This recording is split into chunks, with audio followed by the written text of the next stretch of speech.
সেটা হলো আমি দীর্ঘদিন ধরে যে কথাটা বলে আসছি যে অন্তর্বর্তীকালীন সরকারের 18 মাসের বিচার বিভাগীয় তদন্ত হওয়া উচিত। এনসিপির একজন উদীয়মান নেতৃত্ব, তার কাছ থেকে আমি একই কথা শুনলাম।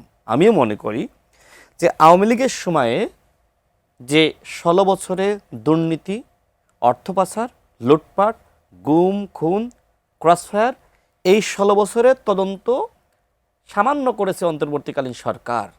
সুতরাং ওইটা দিয়ে হবে না। এখন বিএনপি সরকারকে ওই 16 বছরের তদন্ত করতে হবে। পাশাপাশি যেহেতু অন্তর্বর্তীকালীন সরকার নিয়ে এনসিপির অভিযোগ আছে, যদিও অনেকে বলে যে এনসিপি সরকার ছিল অন্তর্বর্তীকালীন সরকার, আমিও বলেছি, মানে আমার কাছে বেশ অনেকগুলো উদাহরণ দিয়ে আমি দেখিয়ে দিতে পারবো।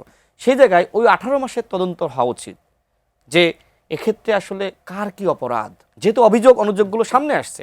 এবং নুসরাত আরেকটা চমৎকার কথা বলেছে, দুদক এবং স্বাধীন বিচার বিভাগ। দেখেন, বিএনপি সরকার কিন্তু দুদক এবং বিচার বিভাগকে স্বাধীন করতে চেষ্টা করছে, এবং এই বিচার বিভাগের উপরে এনসিপির অনেকের আস্থা না থাকলেও নুসরাতের আস্থা আছে, তার বক্তব্যের মধ্য দিয়েই কিন্তু ফুটে উঠল।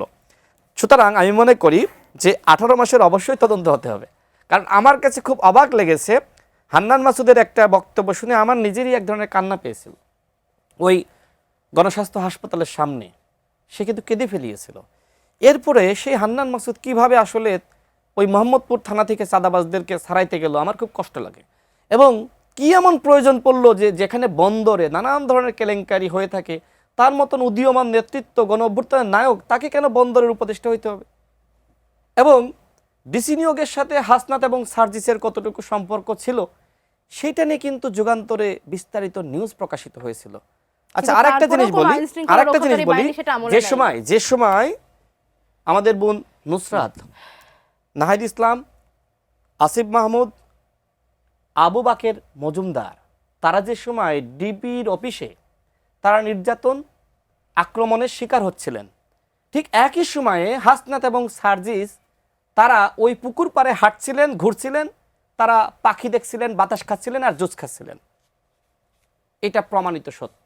নুসরাত এখানে আছে, তাকে সাক্ষী রেখে বলছি। এখন নুসরাতকে মারছে আসিফ মাহমুদ আর বাকের মজুমদার, নাহিদ ইসলাম, তারা বন্দি, হ্যান্ডকাপ পরা অবস্থায় তাদেরকে নিয়ে যাচ্ছে। অন্যদিকে হ্যান্ডকাপ ছাড়া অবস্থায় পুকুর পাড়ে তারা জুসের দোকানে বসে জুস খাচ্ছে। এই জন্যই কয়েকদিন আগে আমি একটা বক্তব্য বলেছিলাম, 19 জুলাই যারা গ্রেপ্তার হচ্ছে, একদিকে কেউ নাহিদ ইসলামকে গুম করেছে, তুলে নিয়ে গেছে, আর অন্যদিকে এরা সরকারের সাথে সংলাপ মারাইতে গেছে। এমনকি এরা আরো দেখেন, এমনকি আপনি যদি আসিফ মাহমুদের বইটা দেখেন, সেখানে কিন্তু আপনি দেখবেন আসিফ মাহমুদ বলছে যে 5 আগস্ট বিকালবেলা তারা সেনাবাহিনীর বা ডিজিএফআর গাড়িতে করে যাচ্ছে। ওই সময় আমরা ফোন দিয়ে বললাম, তোমরা যদি গাড়ি থেকে না নামো তোমাদেরকে জাতীয় বেঈমান আখ্যায়িত করা হবে। দেখেন, 7 আগস্ট একজন ছাত্র উপদেষ্টা আমাকে বলেছিল, ভাই হাসনাত এবং সার্জিস জাতির সাথে বেঈমানি করেছে। এখন যেহেতু একসাথে রাজনীতি করছে, এখন তারা অনেক বিষয়গুলো সামনে আনবে না।